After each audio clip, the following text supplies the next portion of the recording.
Hello, everybody. Before we get into our next episode, we wanted to go ahead and say something about what happened in Minnesota yesterday.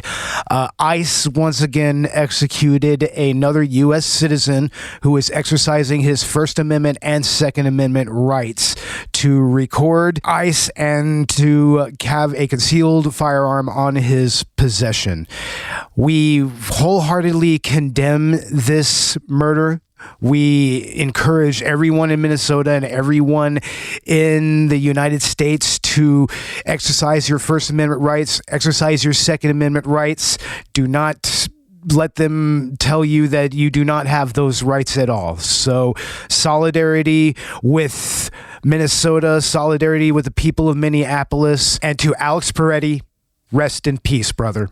Hey, let's talk about you, the ID10T community events at ID10T.com, like Russ Stevens, a.k.a. Cat Bus Russ, who has started a podcast called 90 for Chill, which Russ says is dedicated to movies with a runtime between 74 and 99 minutes, the time frame that I feel is ideal. Russ, I could not agree with you more. That is a fantastic idea.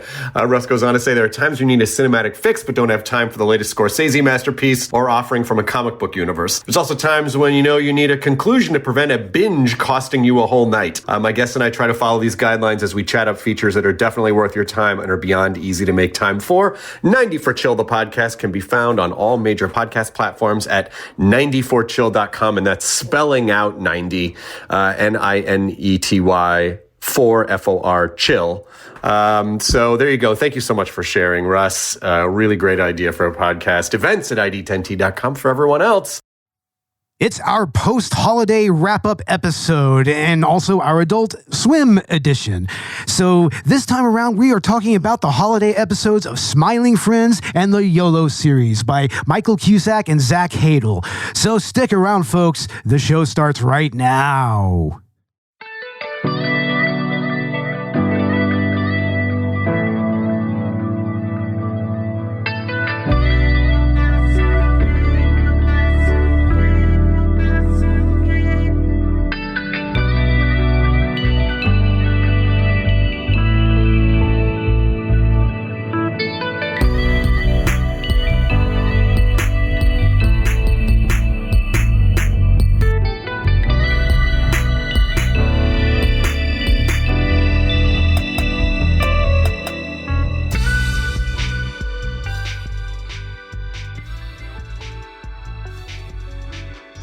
Welcome to the post-holiday edition of Collateral Cinema Director's Cut. I'm Bo Maddox.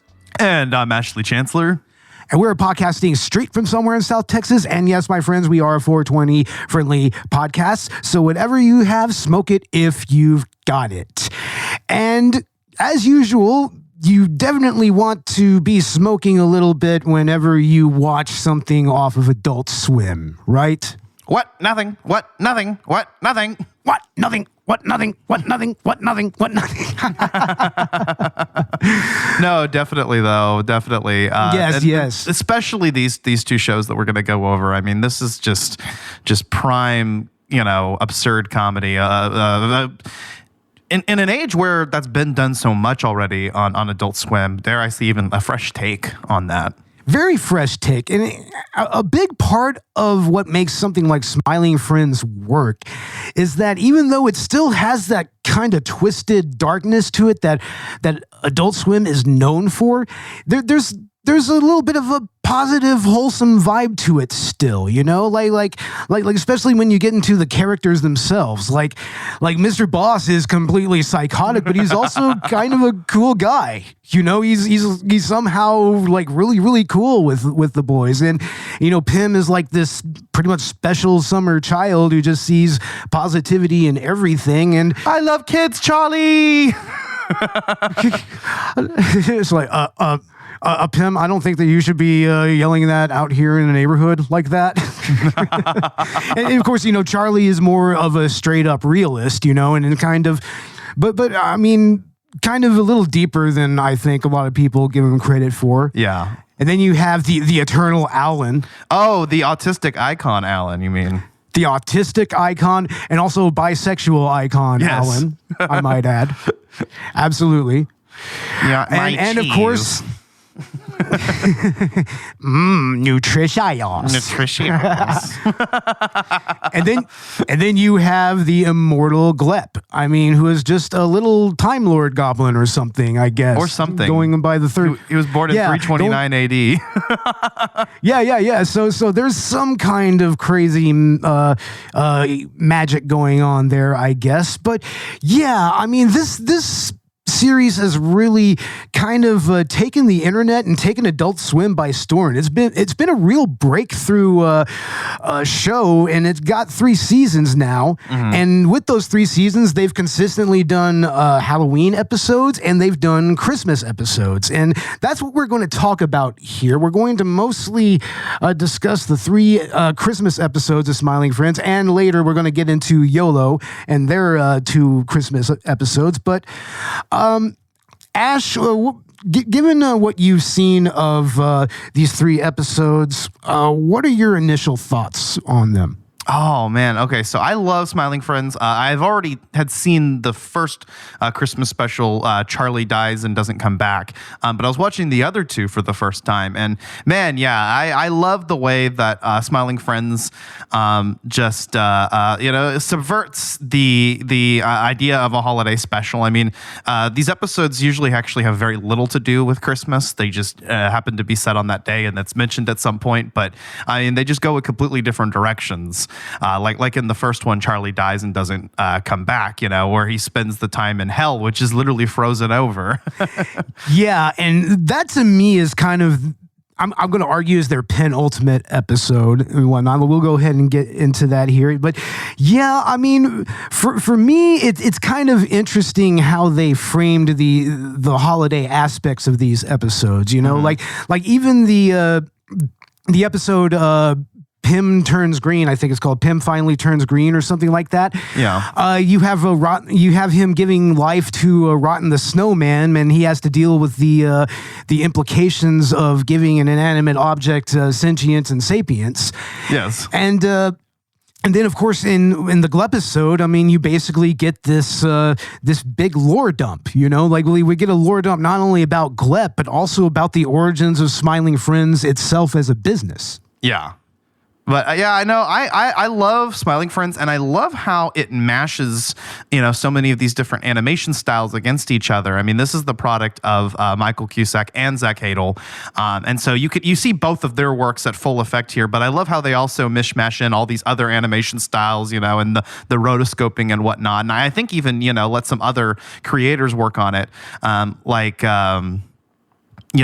in the first one, Satan is just this like 3D model. There's quite a few of those. But yeah, actual stop motion 3D models. Like that's something that I really love about Smiling Friends, is that it is essentially in its premise, kind of an adult version of The Amazing World of Gumball, which itself had many various different styles of animation, like from paper cutouts that are CGI animated to just 2D designs to even a ginormous 3D Tyrannosaurus Rex. So, I mean, this right here, it also mishmashes all kinds of different styles. Like a good example is the Spamtopia episode, which they like Mr. Boss and Pim goes to this absolutely bonkers fucking glitched out nightmare of a fucking town. An absolute nightmare, man. Absolute nightmare. That town is just oh my god, that is just seizure inducing. I love it. It is. It freaks me out to fucking watch it, actually. I'm just like, there's just unease there. Because, I mean, that type of glitchy digital stuff, like, it's very creepy to me, Like, I mean, it's almost creepier than some of the stuff that you can do with analog sound and whatnot. But anyway, the first Christmas episode, like you said, it's Charlie Dies and Doesn't Come Back. And this is where we get like some really classic representations of the Smiling Friends aesthetic, but also we kind of get we kind of go a little deeper into Charlie as a character here, and kind of what he thinks internally about how he feels about his job and everything. Yeah, and they have a whole dialogue about it. I like how they even reference the first episode. They do that quite a few times in this series. They actually acknowledge previous episodes, and continuity-wise, everything sort of fits in this series. So, but I like how they even like bring up the fact, because Pym brings up the very first episode with Desmond, and then Charlie's quick to point out, well, that was one of the times that you were kind of down and out at the end of all this. But I like how they lampshade their whole dynamic, and they actually talk about it, And it really feels like a very natural dialogue between two friends that are just having a conflict, I mean, that's something that this series does kind of excel at is, kind of giving really realistic representations of how people nowadays react to certain situations like that. Yeah, definitely. Yeah, and then, like you said, Charlie kind of has his own character arc within, the context of that episode. I do love the bit where that creature from hell comes up in his face and he's like, I swear to God, if you do that again, I'm going to punch you. and then he does it again. He's like, I told you I was going to do that. I told you I was going to punch you if you did that again. Yeah, no, you can't really fuck with Charlie like that because he absolutely will deck you. He will fucking respond to you if you violate his boundaries, you know? But what's really interesting is that it kind of shows what Charlie actually brings to the Smiling Friends dynamic business-wise, because, I mean, whereas Pym has this really kind of eternal optimism that's kind of really sunny and, not necessarily toxic, but, kind of not really based in reality. Well, in the Squim episode, they kind of touch on that, because you see like the logical extreme of it. But yeah. Yeah. But I mean, Charlie is very shrewd. I mean, he's more observant, and I mean he can he's kind of perceptive even, and I mean when he wants to give some advice that actually has some emotional maturity behind it, he can do that. It's just for some reason, I mean there's just he's just very unmotivated to just kind of do what he's doing, but when he does it actually lands. He can actually give you some good advice. He has on a few occasions, like even in the shrimp episode, although it didn't end up working out. I mean, he had the better advice, which was, whereas Pym was fixated on reuniting him with Shrimpina, Charlie was just, hey man, let's get you in shape, let's work on this. And that usually tends to be his approach, whether it works or not. Yeah. He's the realist. Like even to the point of straight up intensity in the Schmaloogle episode, yes. where he finally just kind of hulks out and he's just like, no, you shouldn't take that shit from the wizard. It's like, I'm gonna train y'all and we're gonna fucking raid the wizard's castle. Man, they did a Seven Samurai thing in Smiling Friends. Absolutely, can you believe that, dude? Amazing. Like in fucking Smiling Friends, they did that. But yeah, I mean, in this episode, Charlie goes to hell and hell is frozen over. Which is, I don't know. I don't think that's the first time that's been played with in animation before. But in this one, it's interesting because, Charlie, he immediately, as a Smiling Friend, he says, hey, you know what? I can probably help get hell back up and running if you let me talk to the devil. And he comes across his grandma. And she's just like, I said, damn, in 1939, whenever my grandfather was shot in the head by a burglar. Well, that seems kind of excessive. I don't think you deserve to go to hell for that. It's kind of unreasonable, right? It's a little unreasonable to go to hell for that. I could believe why Charlie went to hell. He's kind of a dick, but yeah, sometimes. Exactly. But yeah, in this world, I mean, who knows? Oh, and also, yes, hell is real, and Christianity was right all along.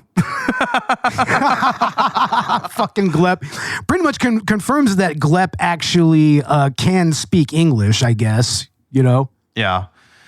It's interesting too, because so many things are satirized in this series, and I genuinely can't tell like what side Zach Hadel and Michael Cusack are on these issues. Like, I know, right? It is interesting because there are moments of really progressive, almost, I guess you could say, woke dialogue in this, like for instance, I mean, we'll talk about the end of the episode here a little bit. That's a great example right there. But here, something that I really, really love is that they in this episode, they have that Rankin and Bass musical number in the middle of it when Charlie is trying to traverse all the circles of hell. I mean, it kind of has that vibe of like the old Rankin Bass, Rudolph the Red-Nosed Reindeer level of songwriting and everything, and it has that vibe to it, and I love it. And it's just describing all this this hellish landscape and everything, and of course, it kind of sticks to Dante Alighieri's his representation of hell and everything, an inferno, yeah, the Inferno, yeah. So yeah, he finally meets up with Satan, and what is Satan? He's just another apathetic gamer. He's just, and hell's frozen over because he literally just can't be arsed to do his job, which, I mean, I don't blame him. He never gets paid for it. Yeah, why he doesn't get paid until the end of his job, and that's eternity. It's like, you know what, I could kind of see how he would just be like, nah, I'm just going to sit here and play video games. But yeah, whatever, man. In a weird way. What's funny is he's playing the same game that I think Charlie was playing earlier on in the episode. Well, that's something I wanted to touch upon, is that in a weird way, it's kind of like Charlie is looking at a mirror of himself there, and like how he was earlier in the episode. I picked up on that too. Yeah.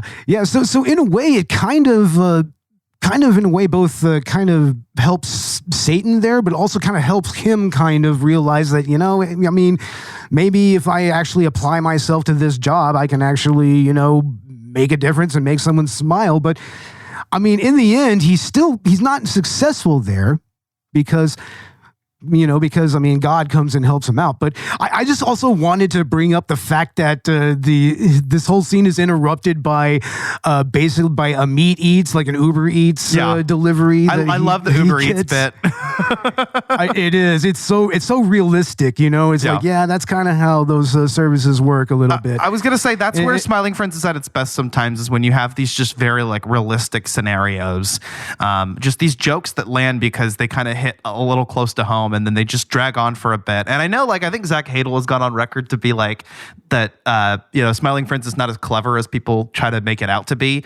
But it really is. Even if they are trying to be funny and dumb, a lot of that, a lot of the intelligence does come through with it. And I think that's why it resonates with a lot of people. Absolutely, man. Absolutely. And I mean, we referenced God, and God is played by Gilbert Gottfried, and this was his final acting role before he passed away. So, yeah, and it's classic Gilbert Gottfried, man. I mean, another one of his final appearances was actually the Angry Video Game Nerd episode on the Black Tiger and everything. And that was another one of his last appearances. So, I mean, rest in peace, Gilbert Gottfried. He really kind of helped elevate the ending of this episode, which, by the way, has one of the couple of the best Mr. Boss moments ever. That poem that he did. And also that one moment where he's just like, it's a Christmas miracle. It's like, those are such classic Mr. Boss moments. God, I love Mr. Boss. Yeah, exactly. It's a Christmas miracle. Yeah, it's fantastic, and then I fucking love Mr. Boss. He's just always so out of pocket. He is, man. He is. And then we have that final moment with Glep, telling us that Christianity is real. And then we're just like, well, damn it. It's like, it's kind of like a real, like, oh, well, damn moment. It's just like, well. Yeah. He's like, and he says, sorry. and then his little grandson just looks like depressed about it. Depressed. It's like, well, God damn it, man. It's like, sorry.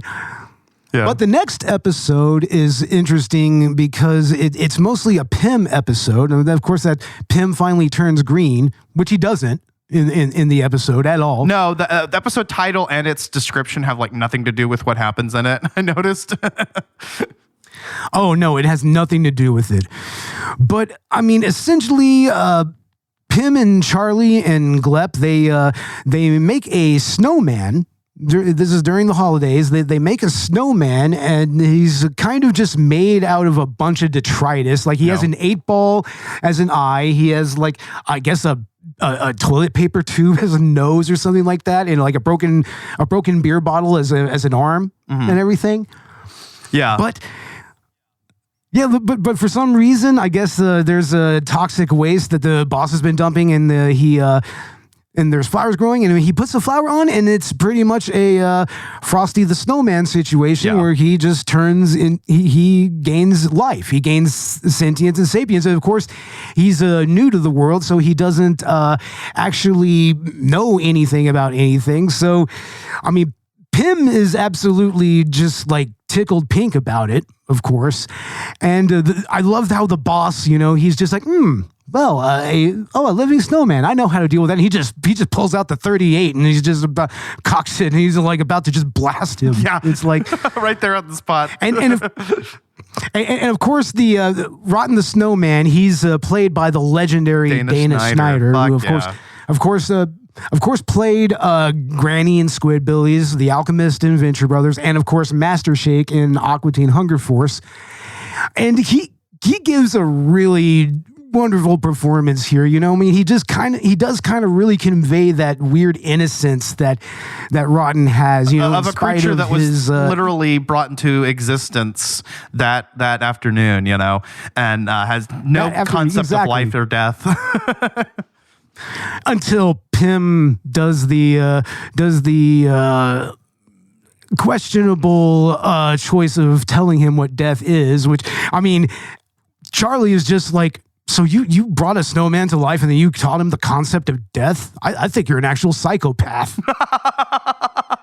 I know. Like Charlie, Pym always means well, but he's also himself just so naive about the world, and just sometimes he'll just make like a decision like that. You're like, well, that's kind of on you, but and it's in earnest, but though. I mean, sometimes earnesty can kind of lead towards that. And then once again, that's one of the cool things about Smiley Friends is that it has those realistic social situations that kind of they play out realistically like that. Yeah, and everything. I like the situation where they dumped Rotten on the Abominable Snowman's property, the mountain, and he comes and he's like, hey, dude, that was great. And you left this on my property. If I see you again, I'm gonna kick your fucking ass. Yeah. He's like, it freaked out my wife and kids. I had to take off work to bring him here. It's like, yeah, no, that's very reasonable. It's like they did just dump him there. So it's like, it's like they're not going to be rid of him that easily. So they kind of go for the kind of a middle ground solution and just put Rotten in the freezer so he can live for eternity. Yeah, so which is an interesting solution, because I wonder how much time goes by where he even gets any like social interaction with them. I guess pretty much just whenever they open the freezer, and then it flash forwards like a few months later, and so like he's just been chilling in the freezer. And I love that sequence where you can just see him finally kind of just get more bummed out as he's in the back of the freezer and then finally I guess it's around the 4th of July or Memorial Day or something like that, whenever Pym opens the freezer door and actually talks to him. Yeah, I think, and then they just finally and he's just like, I don't know, I'm not dead, but I'm not really living. Yeah. It's like, it's almost like limbo. It's like they just put him in limbo, and that can't be good for Rotten psyche, Smiling Friends tackling existential concepts like that. I know, and then still fucking saying is like, this show's not that deep. That's what's funny. I was about to bring that up. For them to come back and say that the show's not that deep. I think maybe unintentionally so. I think we're just dealing with intelligent writers that are exploring concepts, but in the funniest and dumbest way they can. And so it doesn't have like that pretentiousness that, for instance, surrounds the Rick and Morty fandom. Oh man, on the Smiling Friends subreddit, that shit is always kind of brought up. I mean, it's kind of the joke there is like they do some, serious examinations of the kind of ingest of the series. But yeah, that is kind of a common fear among the fandom on Reddit is that Smiling Friends is going to have its Rick and Morty moment, which I don't really think that's going to happen for many reasons. Yeah. Namely because, I mean, the whole thing that kind of tanked the Rick and Morty fandom, the Szechuan sauce thing, that was just a confluence of many different things that just kind of came together and just made something that I don't think is really going to be replicable again. It was just kind of that was a lightning in a bottle moment that just completely tanked the fandom and everything. But yeah. I don't really see that happening with Smiling Friends. I don't think I would see that either. I think it's just a totally different vibe. It's a show that doesn't. What's funny is that I'm not even saying Rick and Morty takes itself that seriously, but this show takes itself even less seriously. It does. There are some continuity things that do impress me about it though. Like I mentioned before, like the devil comes back and we see him. Although in the Charlie dies and doesn't come back episode, the Earth is shown as round. When later on in Smiling Friends we find out that in their lore it's in fact flat. That is quite interesting, right? It's like, no, it is confirmed to be flat. We're never going to tell anyone about this. Seriously, I don't think I would. I don't think I would either. I would not want them to have that win. No, you don't want them to have that win. But at the end of the episode, Rotten is finally able to kind of hang out with the Smiling Friends at the beach, and there's that one fat green fuck that comes down and just ruins it for him. Just knocks the cooler over and he starts melting. Pym is like freaking out and he's just like, and Rotten's just like, no, I lived a good life and I guess I can die now. And that's what he melts and he goes into the ocean. And then they have that bit at the end where none of them can comprehend like what that means. Like, is he exist in all of the oceans now? Well, yeah, because he essentially just becomes the ocean. Yeah, that's what happens. No, yeah, we got to also say that Bill Nye dies in this fucking episode. Oh yeah, fucking Bill Nye just shows up. That was hilarious. It sings a weird song about life and death, and then he fucking dies in a fucking ballooning accident. It's just so out of nowhere. And Charlie is just like, I don't know. I have to actually grapple with the fact that I just watched Bill Nye the Science Guy fucking die right in front of me. Right in front of me. But yeah, Rotten becomes the ocean, and yeah, there's that moment where Charlie's just like, I love my friends, I love my family, I love my country, and it's just like, yeah, USA and everything. Yeah, and then which is interesting because I mean, Charlie has gone to hell and met God, so I guess it would make sense that he would be a Christian now if he wasn't before. Yeah, I would imagine so. Yeah. I suppose that's what it would take for me to become a Christian. I'd have to meet God. No, yeah, literally speaking. But there is that moment at the end where they're trying to contemplate. There's like, hey, what does that mean? Is he like the entire ocean? And then of course Rotten just tsunamis the fucking beach pretty much. It's interesting how many like cataclysmic situations or potential ones happen in a result of this franchise, like them just letting Mr. Frog loose upon the world and he becomes emperor later and shit. And this, oh god. Hello, what does that mean? Hello. Hello, I gotta eat the hello, fly. Hello, I'm Mr. Frog. Hello, I'm Mr. Frog. Hello. Greatest. No, that episode of him where he meets his dad. Yeah. Where he has to go and oh my God. talk to his dad. Man, that was harrowing, right? It was. Oh my God. Hello, like but I'm not sorry. Hello. Hello, but I'm not sorry. Hello. Classic episode. It's like the next holiday episode that they do, I want Mr. Frog to be at the center of it. Because, I mean, they went ahead and with the next episode, the Glep episode, they focused mostly on Glep. this time. And Yeah. this is where we actually get a nice little lore dump, not only about Glep, but also a little bit about the origins of the Smiling Friends business itself. God damn it, Glep. He was responsible for the fall of the Roman Empire, for the Black Plague, as the party dude points out. Are you saying you started you caused the Black Plague? The rotoscope What the fuck guy, is yeah. wrong with you? Is that fucking blackface? Is that fucking black? Yeah, that guy is great. And I love how in this episode at the bar, whenever they kick Glep out, he says like, guys, can we just pray for the pray for the Black Plague victims? Can we just pray for them? And he just starts praying for the victims of the Black Plague. It's like, oh my God, man, really? Dear Heavenly Father, we pray for the 29 million victims of the Black Plague. I love it. Love it. It's amazing. But also just seeing that, Glep is apparently a Time Lord or something and is just eternal and has been here for like centuries. Yeah, It's like I'm surprised they didn't show him meeting Jesus or something. They probably wanted to and backed out of it or something. Who knows? Probably, man. But I mean, yeah, you have him pretty much be the cause of Emperor Nero's insanity and then causing the fall of the Roman Empire. It's like a very hilarious sequence. For all I know, Glep probably caused Jesus to become crucified in some unfortunate accident. Probably, yeah, Like a Life of Brian situation or something. No, all he did, he went up to Pontius Pilate and he just did the dance, and then they just automatically start fucking blaming Jesus. It's like, Yes. He's the one. It's his fault.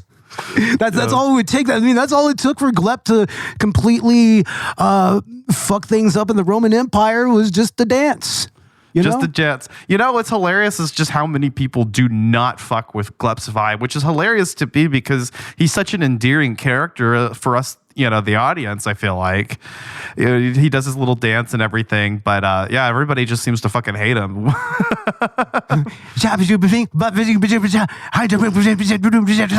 But the Smiling Friends appreciate him. That's what I love it. In fact, everything goes to shit when Glep leaves just because he's not there fucking around on his beanbag playing his iPad.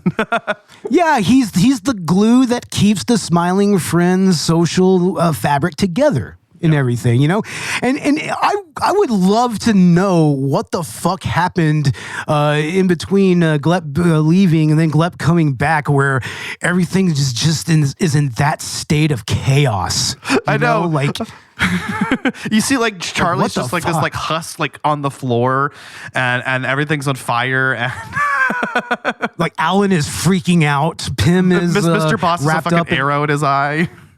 Yeah, in his arm and everything. It's like, what the fuck happened? Yeah. Seriously. Just because Glep wasn't there, and Glep doesn't do anything. I love how they finally like bring that up. They're like, "What do you do here, man?" Yeah. I mean, it's just all based on it's like Glep being a lazy bastard, but then you kind of see why. It's because he's rich. He's stacked, man. Yeah, man. He Like, don't have to do shit. Just let him chill there on his iPad. Who gives a fuck? He's Glep. He's got a Ukrainian model wife. He has a ginormous estate. I mean, it's like, yeah, leave him alone, man. I love that scene whenever he's just walking through, or the various scenes where he's walking through the town with the jacket on, and he's just like this like completely different side of Glep that we see. Just this like depressed creature that's lived so long and yeah, he's seen some shit and everything. So I mean, basically, in a way, you can say that him being and working with Smiling Friends is pretty much kind of just a reprieve from all of that, Yeah. I mean, this is pretty much his vacation time. Yeah. That's really what it is. Of course, we know how vacations go for the Smiling Friends. Yeah. Oh, man, that episode is brilliant. Fucking brilliant. Oh, I love it. Because everybody was waiting so long after season 1 for more Smiling Friends. So it was almost kind of like a troll episode because almost nothing happens in it. They're just sitting there arguing about Pym not getting the fucking hotel. Exactly. And they're just having to deal with it. And realistically, that's what you would have to do. You would just have to fucking deal with it. You know, even if that means just pooling your money together just to get back home, which is the most reasonable thing to do in that situation. Like, I mean, entirely fucking reasonable. Yeah, and that was the next episode after the first Christmas episode. We had all this time, and then the Smiling Friends go to Brazil. What? Yeah, this show is so fucking awesome. I love it, man. I love, again, we bring up how they take like these like realistic situations and put them in these just absolutely absurd contexts, but it just kind of brings home, and also like what are these creatures? That's what I want to know. Like what are they? They're critters. They're just critters. They're critters. That's what they're saying. There's critters, and then there's humans in this world, and animals. That's in animals. Yeah, like that. That's how the Smiling Friends universe works. Yeah. But we also get a little, not only the backstory for Glep.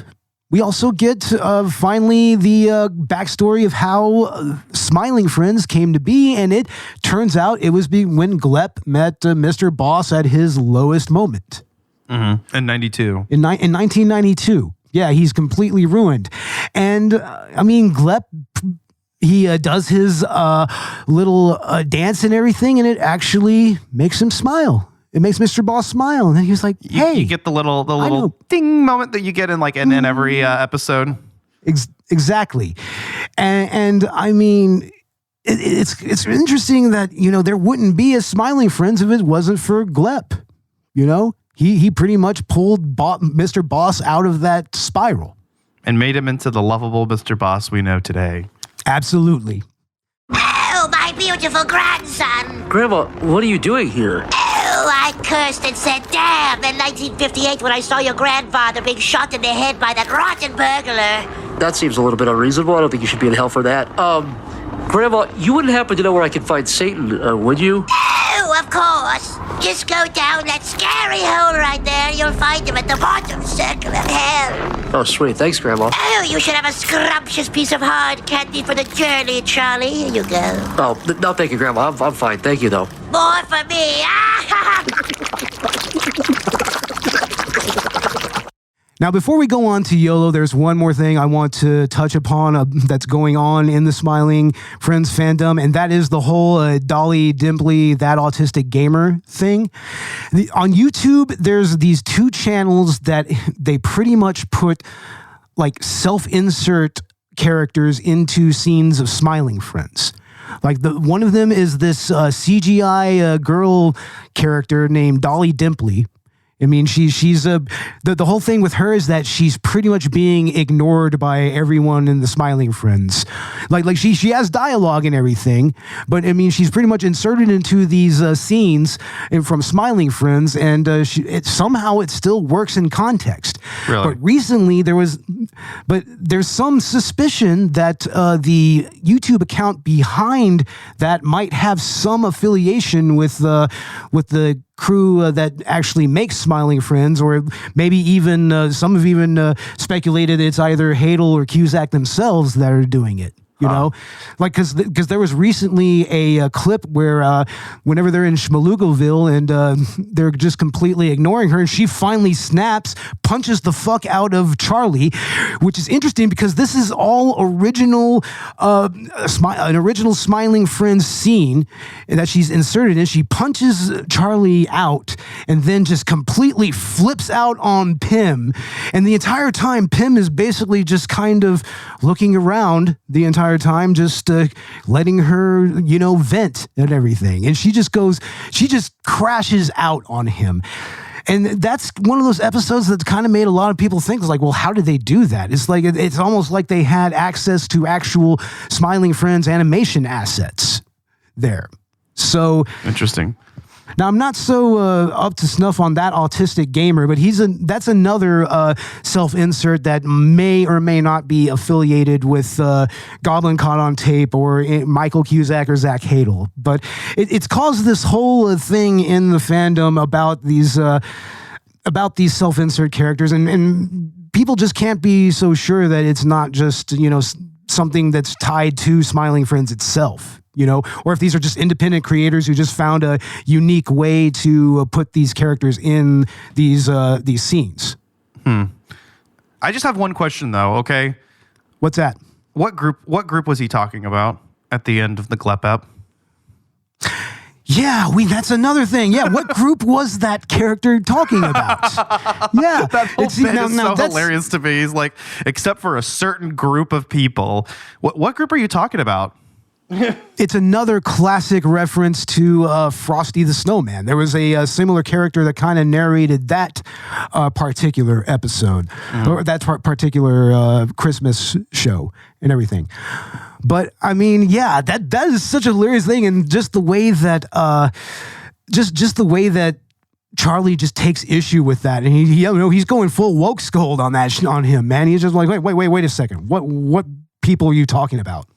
Wasn't there a whole bunch of discourse around Charlie in that scene too? The way he treats his girlfriend, it just comes out of nowhere. Like, yeah. It's like he never treated his girlfriend like that before. I mean, granted that she's kind of just a side background character, more or less. Yeah. She hasn't really been developed as a character, but yeah, there was a lot of controversy on Reddit about how he was actually treating her. And, once again, people are coming up like, guys, it's not that deep. It's not. It's just, come on now. It actually kind of fits with Charlie's character, to be honest with you, because like I said, I mean, he is kind of a dick. He probably had a little too much to drink. To me, it actually feels in character, but it's like, yeah, it's just such like an asshole moment. He's just like, don't ever fucking touch me. Yeah. You're like, is everything okay at home? Like, yeah. What's going on there, Charlie? What's going on there? But anyway, let's go ahead and talk about YOLO. Yeah. So I haven't watched all of this. I have watched all of Smiling Friends, but I did check out both of the holiday episodes. In fact, I remember watching the first holiday episode with you, I think when we both saw it for the first time and it had aired. And I remember looking at it and thinking, that's weird. The visual style and the humor and the voice of Michael Cusack were very familiar. And then I connected it. I was like, is this from the guys who did Smiling Friends? And it turns out it's one of them, Michael Cusack. And this show is pure Michael Cusack. It's like, I mean, Smiling Friends is kind of, a true collaboration between Hadel and Cusack, and also, whoever else they bring in to help animate and whatnot. But I mean, here, this is just all him. And basically, it's pretty much just about life in Australia through the lens of the absurd and whatnot. It has a lot of references to Australian culture that you're probably not going to completely understand. But I mean, it's still kind of digestible enough that, you don't really need to 100% understand it in order to get into it. You know? Yeah, and it from what I have seen, because I watched the two holiday episodes, and I even watched the first couple episodes of it. And I can see how it's like some of those moments in Smiling Friends that were Michael Cusack moments that he wrote or animated. But like you said, it's just pure. It's like the pure distillation of just that. And so the mileage is going to vary in terms of how much that's going to work for you. Obviously, Smiling Friends was a huge hit. This has kind of flown a little bit under the radar, but I do think it's really interesting. It has a lot of those. Like just those like shots, with the artwork where it's just kind of disgusting and repulsive, and you get a little bit of that in Smiling Friends, but it's like even the things that are drawn like that are kind of put through a Zach Hadel filter. And here, I mean, it's just pure Cusack, just kind of doing his thing, and I've seen that animation style used a lot, in some of the other YouTube stuff. Yeah, how I would describe YOLO is, it's probably closer to something like Super Jail, in that, it's kind of this unbridled stream of consciousness that's always kind of devolving into chaos, but it still kind of follows its own internal logic and whatnot, Yeah. And has its own, critiques on popular culture, which I think is interesting. I mean, like even going back to the first episode and social media and whatnot. Yes, definitely. That definitely plays into it a lot. I mean, social media culture kind of is incredibly prevalent throughout this series. But I mean, the characters Sarah and Rachel are very, very relatable in a way. Like especially Sarah.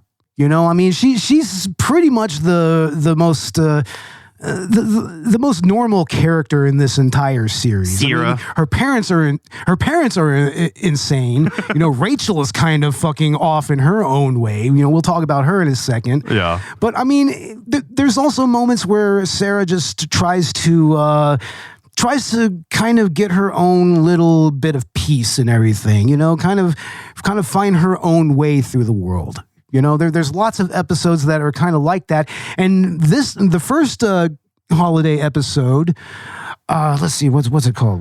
A very very YOLO Christmas Reloaded. Reloaded, exactly. Like here, it's really just a pure distillation of what this series is about, because, I mean, Rachel is basically being incredibly greedy here. She's going after Sarah's Nan's rubies. My Nan's rubies. Which doesn't work out for her. Yeah, I need Nan's rubies. But also, I mean, Rachel, she whenever she goes to the on the cruise that she's invited to, her Nan's cruise, in order to get her inheritance, she meets a crocodile, falls in love with the crocodile, and then the crocodile just completely obliterates the cruise. And this is after her Nan just completely blew herself up, being like, now I can die happy, and then like just explodes. It's like she's just dead. I'm sorry, just out of nowhere. Exploded. Do you want a Nan dance? exploded? You know, I mean, Rachel's kind of an interesting character because she's very vicious.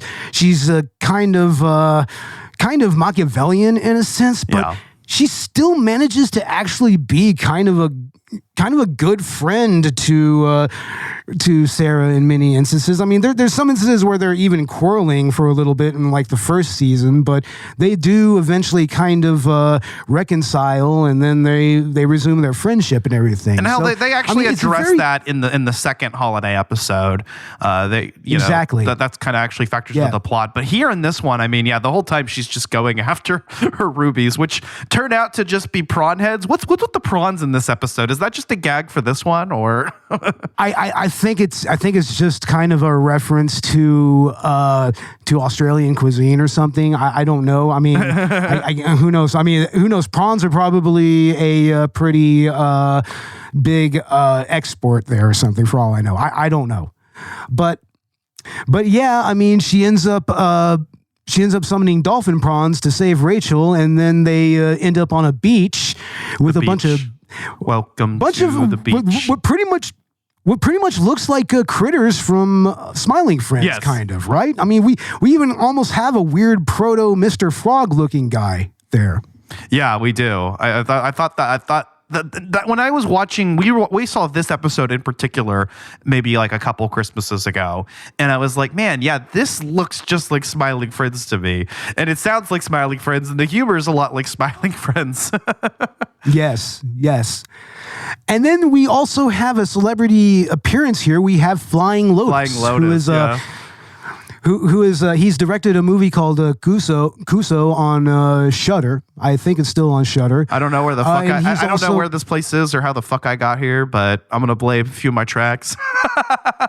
Yeah, and he's a very innovative hip hop artist. He kind of really established ambient hip hop back in the day, and he plays an interesting part in this episode. You know, like he even joins Rachel and Sarah when they go to actually meet up with the crocodile. In Crocodile Town, of course they go, and first they have to go to Crocodile Town. It's like Crocodile Town.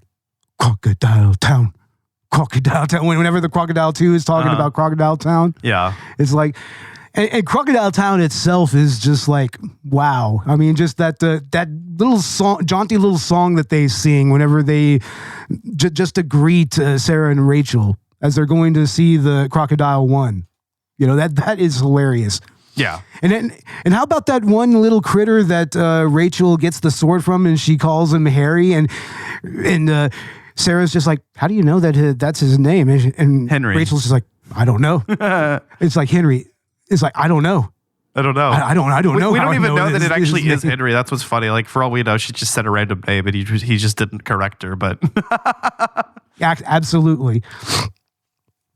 But anyway, they end up meeting up with Crocodile 1, which is pretty much just like this ginormous body that they go into, and that's where they split up, and we get the nothing. We get that sort of thing. Well, that going. comes up a couple times in the episode, but what I thought was funny when I watched this scene is that she continues doing the what nothing while she's walking away and talking to Sarah. It says. It says, yeah, see you later, Sarah. It's like, she's still going, what? Nothing. She's still doing what nothing while she's talking. It's hilarious. It's an interesting little touch right there. But, I mean, yeah, Rachel goes after her nan's rubies, which at one point she just straight up tells Sarah's like, no, I'm just here for your nan's rubies, not for anything else. I'm just here to get the rubies for myself. Yeah. It's like, I mean, hey, appreciate the honesty, I guess. But, yeah, and Sarah goes after the crocodile's heart, and that's where they make a connection. But then Rachel stabs through the heart and then kills the crocodile, and then blows up fucks it up for her again. Out of her own fucks it up. Just blows the crocodile, blows the entire island out, and the beach people are just like, hey, you blew up our home. Like, what the fuck? And then they start to surround him, and even Flying Lotus is just like, oh, you done fucked up now. It's like just getting two machetes out. But then it's time for Christmas lunch, which I guess is maybe a traditional thing in Australia, I guess. I don't know. I mean, I usually have like a little Christmas lunch. Christmas dinner is kind of the bigger deal, but yeah, Christmas lunch at 1. They bring it up earlier in the episode, and just I love how everybody just stops going after them because oh yeah, Christmas lunch at 1, and then they all attend together. Yeah, and then there's that one moment where that one beach critter goes and says, I just want to thank you all for having us here, for all my new friends, and then Sarah's dad just smashes it and is like, what the fuck was that? Oh, Now, Sarah's parents, those are amazing characters that we're going to get into in this next episode. I mean, I love her dad. Her dad is fucking amazing. I love it so much. He's so fucking insane, which he tells us. I'm insane. I'm going insane. Where are you? Why are her parents so big in proportion to them? I didn't get that because in this next episode there actually is a shrink ray involved in the plot, and Sarah gets shrunk, but they're already so small compared to her parents. It's very strange. Yeah. And in this episode, we have Lucas. Let's talk about Lucas for a second. Let's talk about him. Let's talk about him. Yeah, fucking Lucas. The neckbeard. Exactly. Just your classic Redditor right there. He's the poster boy. Yeah, no, he actually went through a heck of an arc in the previous season. He was continuously trying to pine for Rachel, has schemes to try to hook up with her, but near the end, he starts to kind of become apathetic towards it, and he actually, in a weird way, kind of grows beyond his, for a very brief period, grows beyond his obsession with Sarah, and then starts to kind of be a little more normal. And at the beginning of the third season, he actually doesn't look like a neckbeard. He looks like a pretty clean-cut younger guy who just happens to wear a fedora and everything. But I mean, the thing is that his internal neckbeardness starts to actually rear its ugly head, and eventually he just kind of goes back into his old ways and everything. Oh damn! I didn't even realize he had a whole character arc. I mean, I saw him in the early the first episode, and I saw him in this one, so I understood that he was a recurring character, but I kind of would have just assumed he was static. No, he goes through a full arc and everything, and it's a very interesting arc as well. I mean, he even reconciles with Sarah and everything, just be like, I'm sorry. It's like he even fucking apologizes to her for being all creepy and everything. He has a self-aware moment in this episode too, where he, comes to the conclusion that he shrunk Sarah because, it made him feel bigger. Yeah, exactly. I mean, yeah, he's finally kind of dealing with maybe that he's tying his feelings for Sarah with his own insecurities, and that's why he acts the way that he acts. Yeah. And everything. And that's very apparent in this episode. But the entire sequence where Sarah's parents is just hunting him down just for ruining their Chrissy TV moment. Yeah. Their Chrissy TV marathon and everything. It's like, that is some of the funniest shit, man. Like, I mean, he's literally like that when he's in that mouse family's home and they're all freaking out, and then the fucking dad just grabs them and eats them and like, donuts. it's like, was that a Simpsons reference in this shit? It's like, damn. I like. Speaking of The Simpsons, I know they did a little bit on Smiling Friends where they had like their own version of The Simpsons. And I thought that was hilarious. It just made me think about that. Hawk Tua, man. Hawk Tua, yeah. Boy. That was amazing to see a pop culture reference to that in a show like this. Yeah. I just love that. So I just love the boy. just expect there to be like a 6-7 reference next season. Just it's happening. I wouldn't doubt it. I'm not so sure they're going to find a way to have Chris Chan on the show. The only reason that they tried to, but the only reason that they didn't on Smiling Friends is because they just weren't so sure that Chris wouldn't just spoil the whole thing on one of her on one of the live streams that they do nowadays. It's like, I mean, they just weren't so sure that wouldn't happen. So I mean, and I can kind of see that,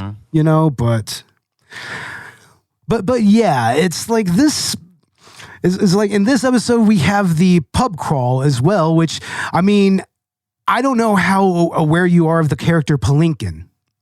He makes an appearance in this episode. He makes an appearance in this episode, and I got the feeling that he was a reoccurring character based on the context. He is a recurring character, but he is completely different in this episode. Like, he is just, like, he's basically, I'm just going through some shit right now, just kind of in my own head. And he's just very relaxed, but throughout the series, he's actually this really, really, I'm Palinkin, yay! He's just kind of this really uppity kind of character like that. Okay. So that's kind of that's kind of the role that he plays. He's a very like kind of uppity, like weird magic character, sort of.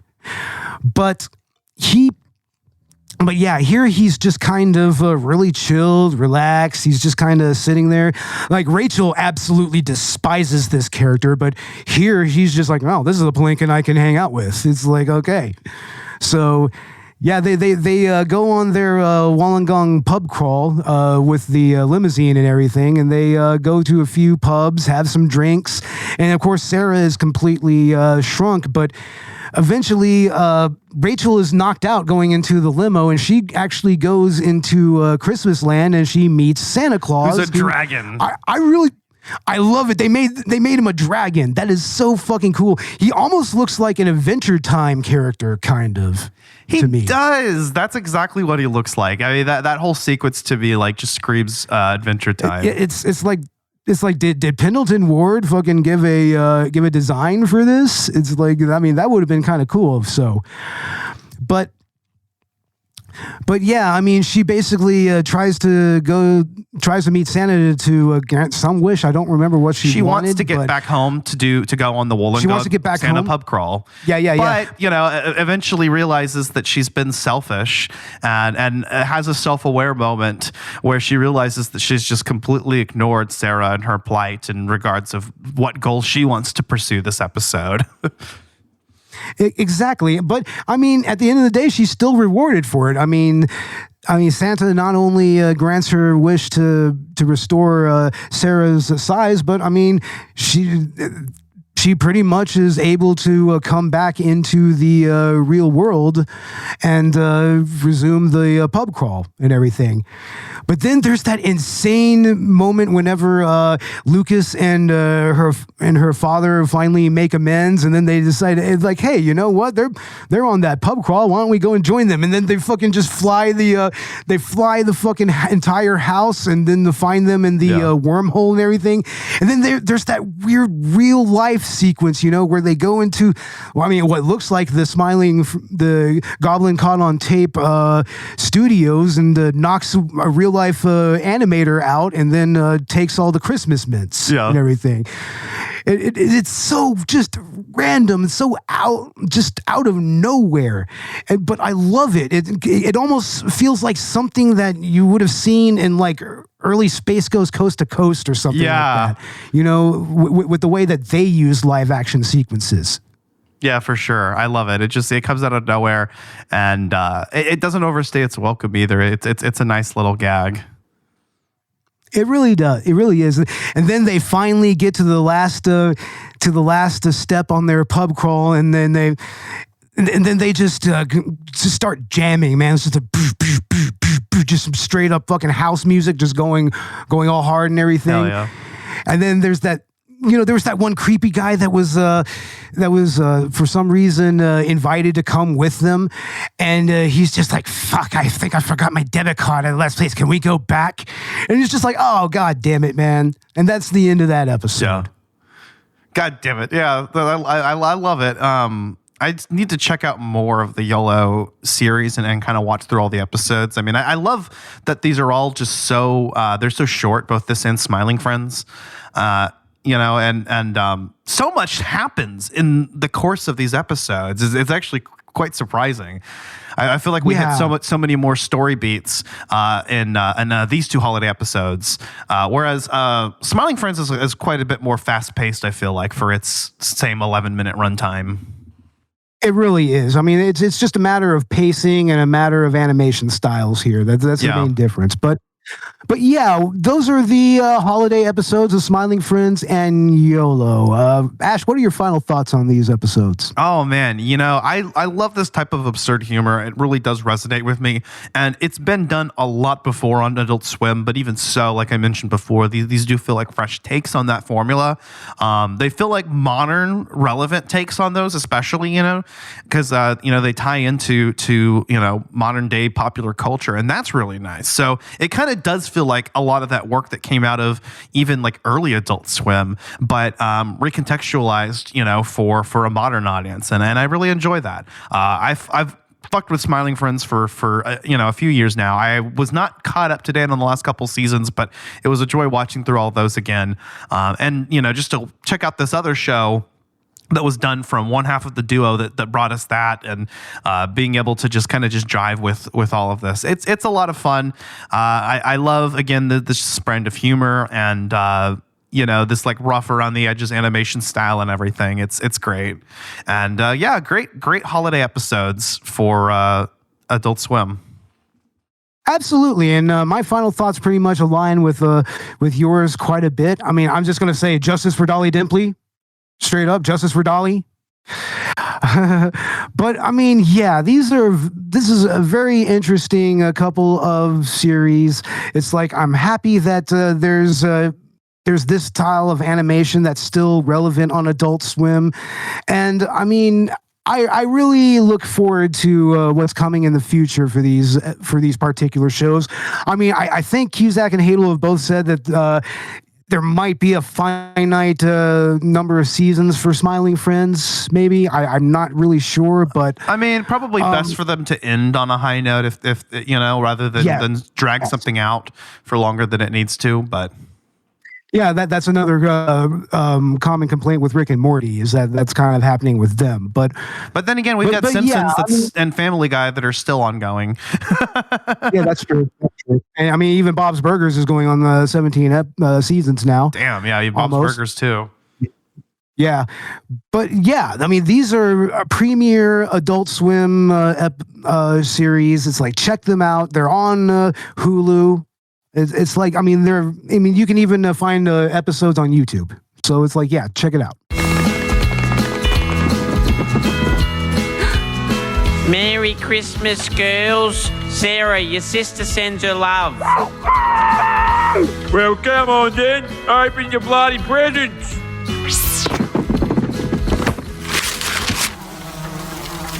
They're prawn heads. Just what you wanted, Rachel. That's what you wanted, right?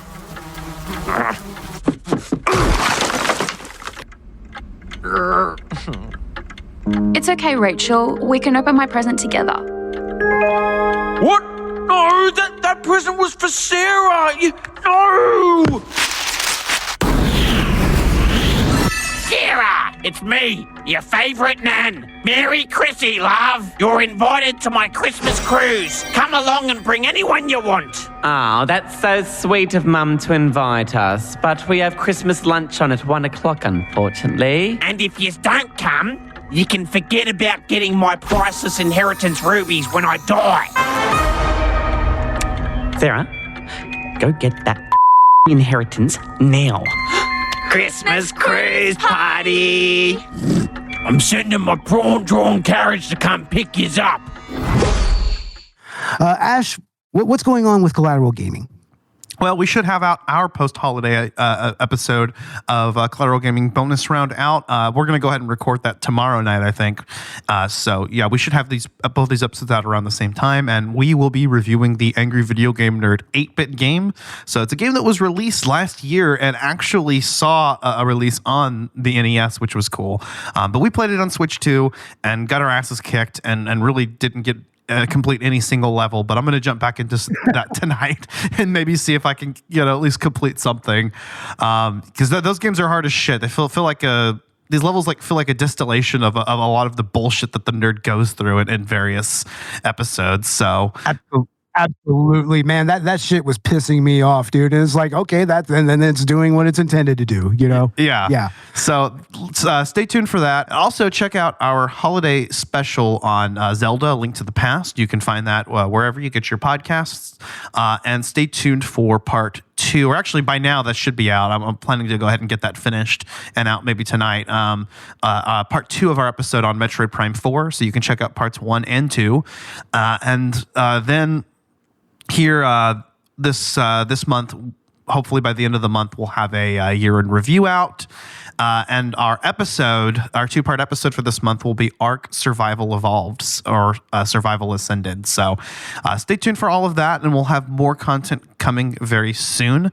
I know Return to Silent Hill is coming out in theaters, so I would definitely love to do a collab at the movies episode on that with Collateral Cinema. Absolutely, yes. And as for Collateral Cinema, our Arcade the Tortured Crossing Neil Breen episode is out as of this recording, but also we should probably have our Vampire Hunter D episode that we did with the Retro Anime podcast. That should be out here very, very soon.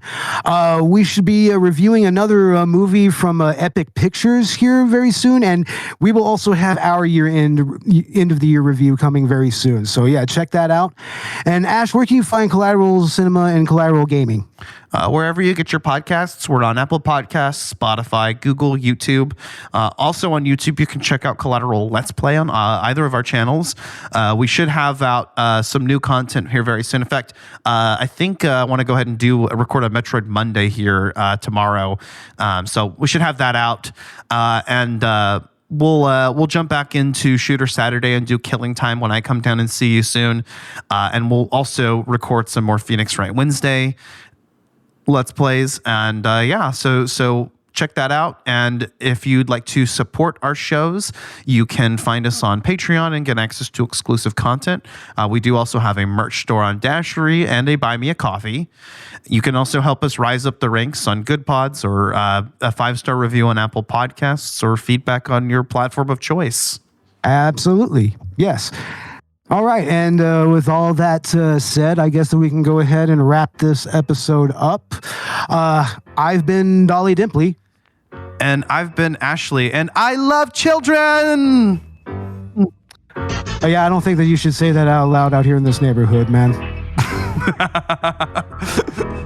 Laters, y'all.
Collateral Cinema is a Collateral Media podcast.